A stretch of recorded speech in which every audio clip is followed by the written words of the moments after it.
Hi everyone, it is Kelly and welcome to something a little bit different today. We are looking at this year's local election, as I see here.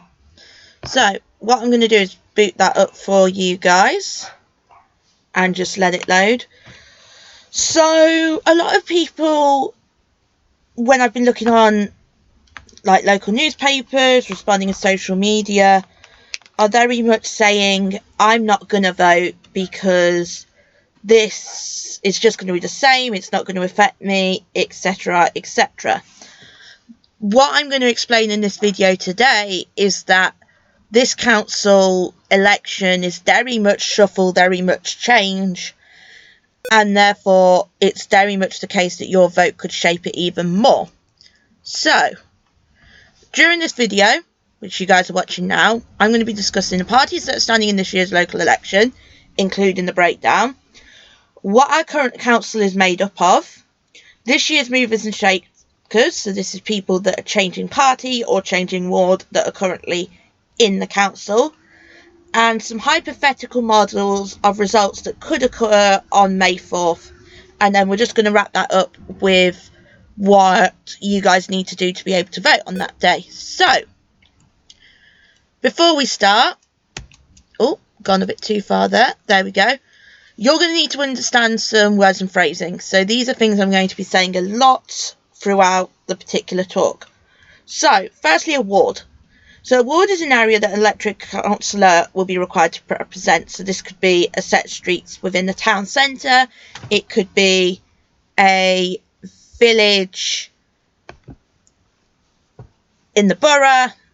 What constitutes a ward differs, but the general gist is that that councillor is required to represent that ward, and dependent on the size of your ward dictates if you have one councillor, two councillor, or in the case of the larger wards, 3 councillors.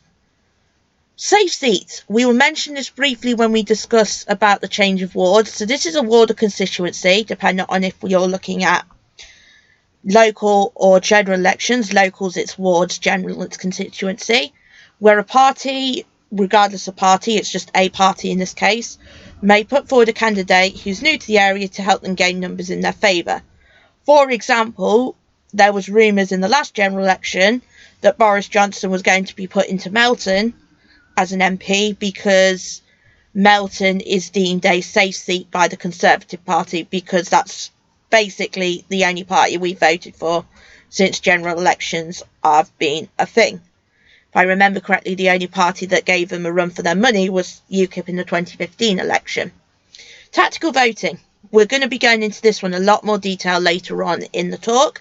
So this is where individuals and parties will team up to encourage people to vote for both them as a party person and their allies. The perk of this is it allows numbers to fall in the number of these parties and individual. Strengths in numbers, as you were. Seat gain, seat loss. We'll be going into this in lots of detail when we go through the models. So a gain is where at least one person in a party is voted into office compared to the last election. A loss is when at least one less person in a particular party is voted into office compared to the last election. The idea, if you are a party,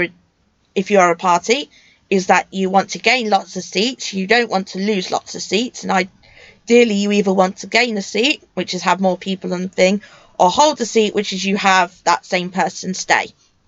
If a party has lots of loss, that could be seen as a disaster, and you saw it a lot with local elections where a lot of the Tory party lost their seats on the backlash of things that were happening with Theresa May's government. Even though, and I stress this now before we go any further, local and general deal with very different issues, but people at that time looked at the locals to make a point about how they felt about the national situation. So, she says, let me just bring up the next slide. I feel like Chris Whitty now. One moment. So, we've now gone too far. This is what happens if you just press the button. Right, there we go. So, this little pie chart is a pie chart of the percentage of people that are standing in the election. Now, when I say percentage, I mean, and the number of people, this is across all of the borough candidate wards. Sorry about the beeping. I don't know what's going on there. I need to have a look at that after this talk, I think.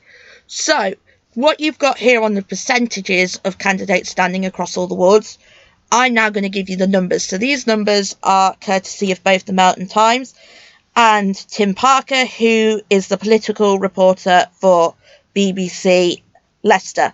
You can follow Melton Times and Tim Parker on social media as well, and I would suggest you follow both of them alongside myself to keep in touch with all of the political local election knowledge. And I know right now that Melton Times has just dropped some tea. They can't let you comment on the tea, but they've just dropped some tea. So these are the numbers as per Tim Parker's tweet that he posted last night. So Melton's election candidates for May are as follows: 28 Conservative candidates, or 40.6% as seen on your graph. 24 Independents, or let's round up to 35% on our graph. 12 Labours, which makes 17%, or if you're going more accurate, 17.4. 3 Green, which is 4.3. And last but not least, 2 Lib Dems, which make up 2.9%. So, couple of key things to note here. Obviously, as you can see from the big chunk of the blue pie, the Tories are standing the most candidates in this particular election. This isn't a new trend. The Tories typically will do their best to stand enough candidates in every single ward, be it for any form of local election.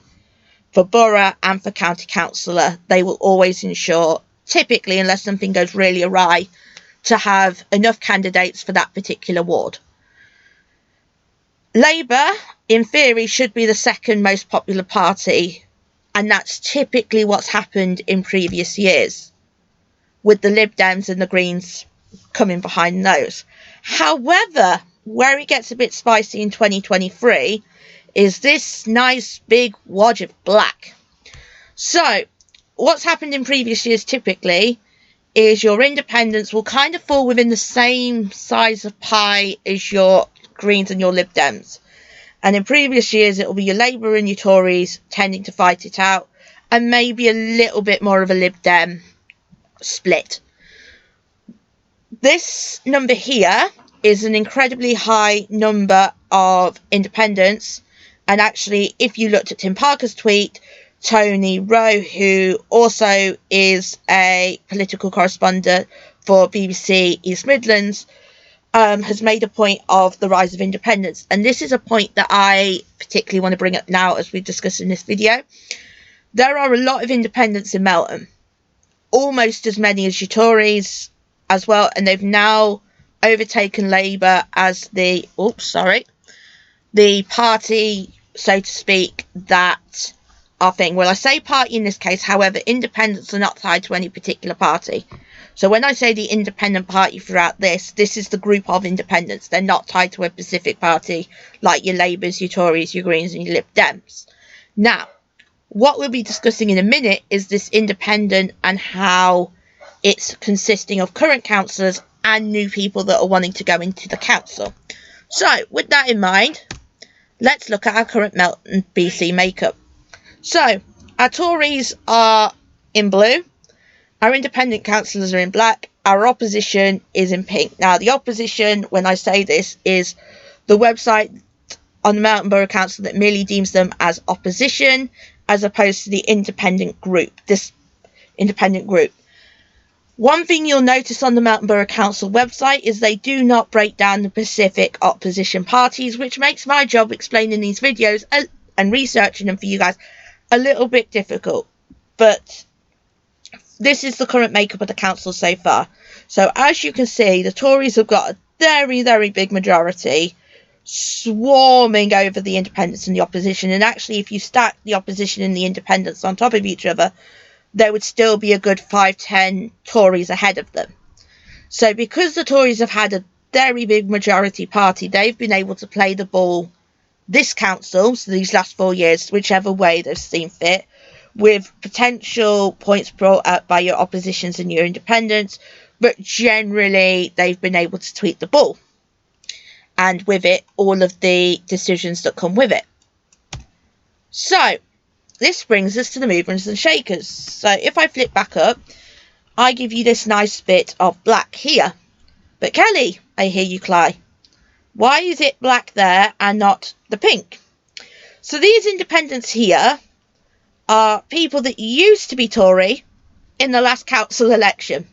And therefore, if you used to move them on top of the Tory, that group stacks up to 24, 25 people.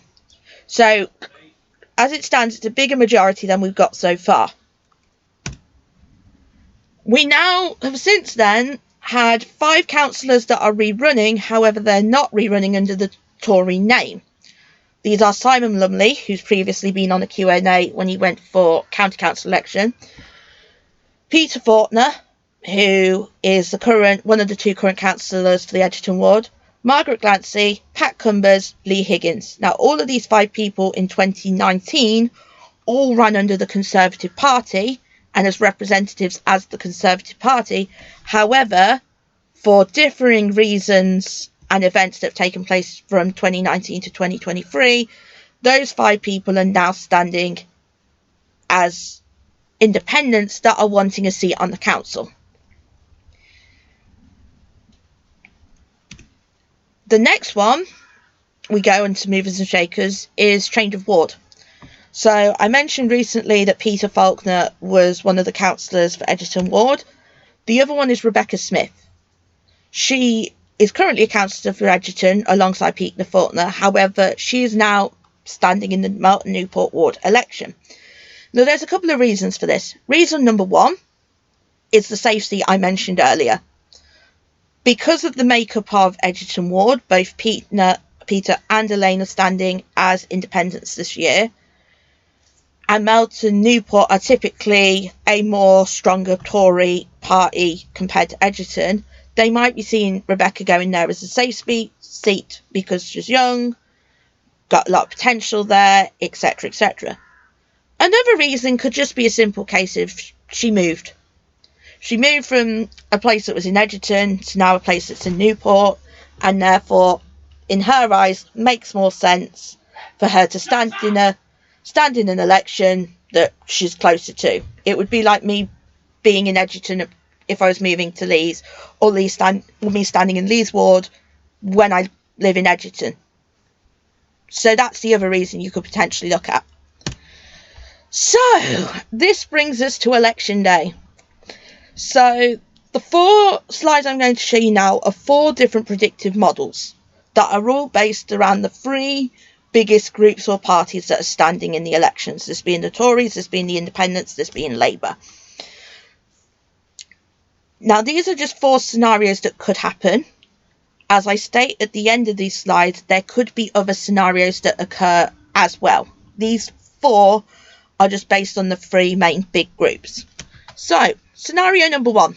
Tories win every single ward they stand in. They win all 28. Currently, the Tories are on 20, as per the Melton Borough Council website.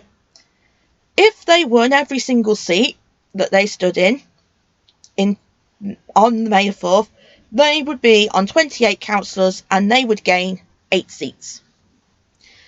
And therefore wipe out all form of opposition that they currently have.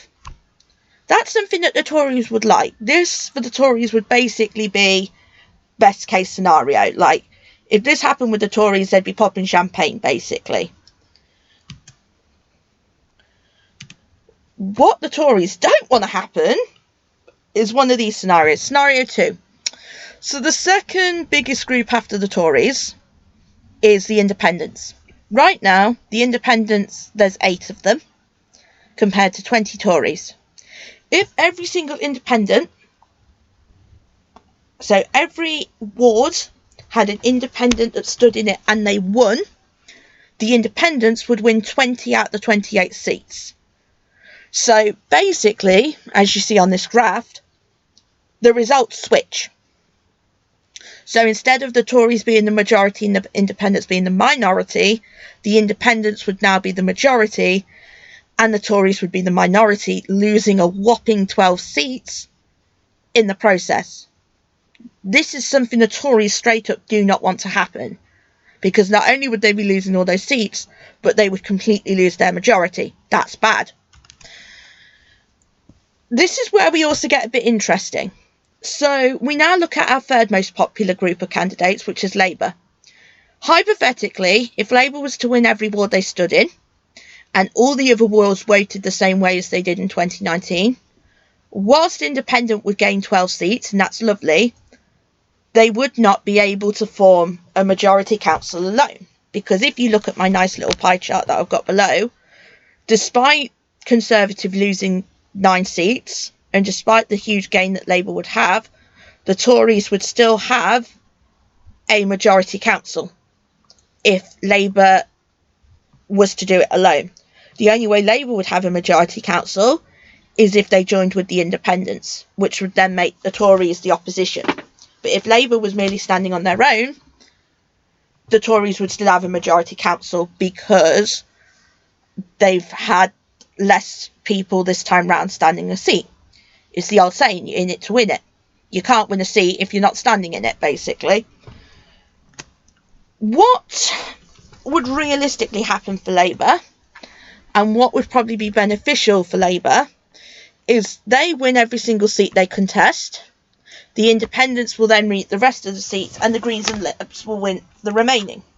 This then means that the Tories would lose 19 seats, and therefore would well and truly become the minority government. I say on here alongside the Lib Dems and Greens, however, if they were doing tactically, those guys would still be in that majority group. So, in the 3 out of the 4 scenarios, the Tories get wound up. They get wiped out, basically, from a majority to a minority. So with this in mind, as long as all the Tories agree to work together, which they're Tories, they're all working on the same goal, why would they not? They would not need to partake in tactical voting, because they've got someone standing in every single ward. They're all singing from the same hymn sheet, so why they're going to join up with other people, that's silly.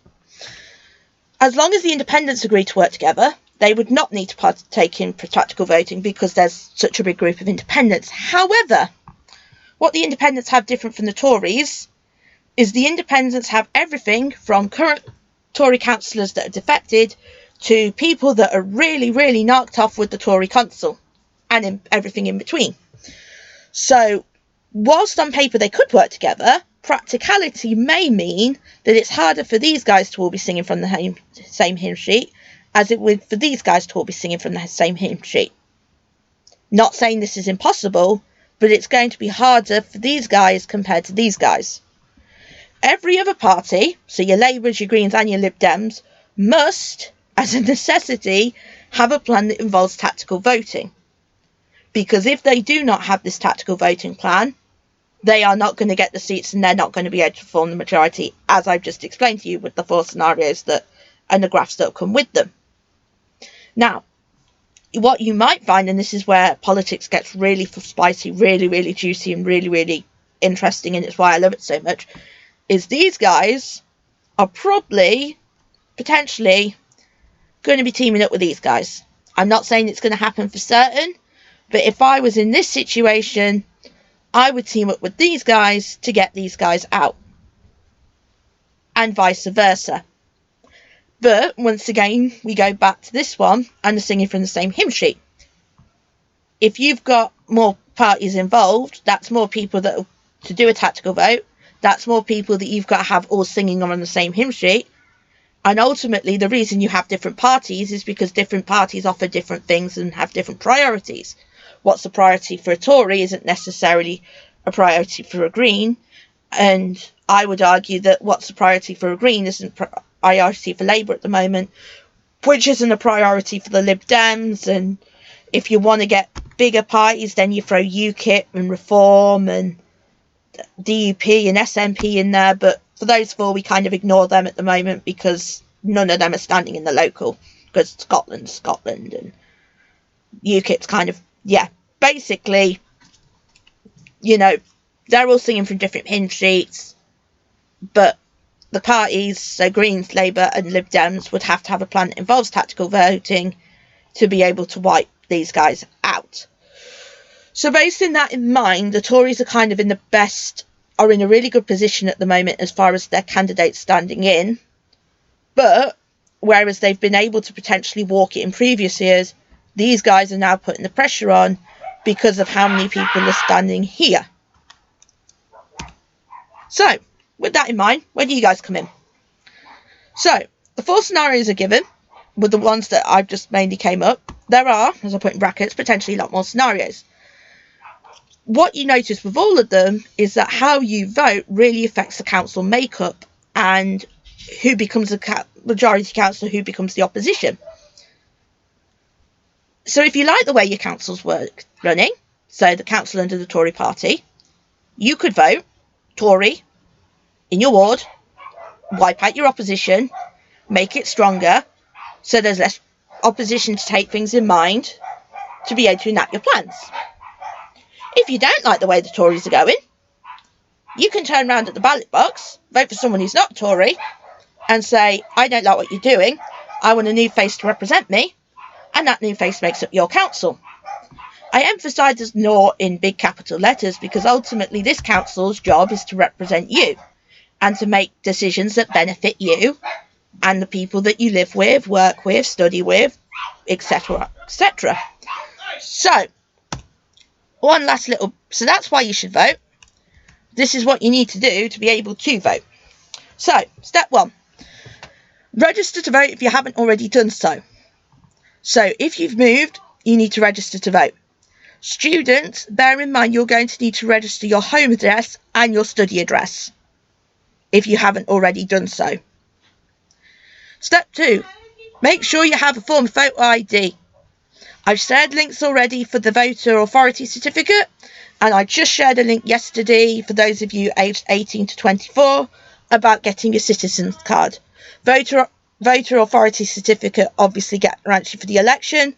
Your citizen ID for my 18 to 24 year olds that are listening to this also is a proof of age that you can show when you're buying something that requires over 18 or going into a pub, bar, etc. over the weekend. Step 3. If you are going to require a postal or proxy vote, make sure that you fill in the relevant forms. I'm going to input those forms in the comments when I upload this video. Last thing, you will have been sent a polling card. If you haven't been sent it yet, expect it in the post very soon. And on said polling card, you will have a nice little address of where to go on voting day.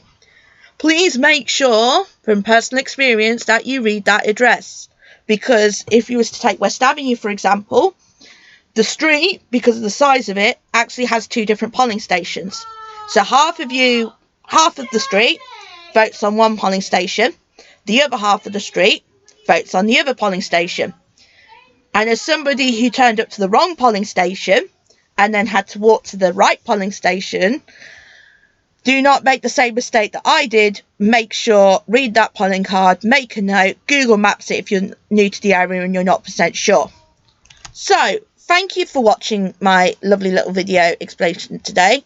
I am currently scheduling the candidate Q&As now. I've already got 3 candidates that have got back to me, and then that's without me contacting the others following yesterday's candidate announcement.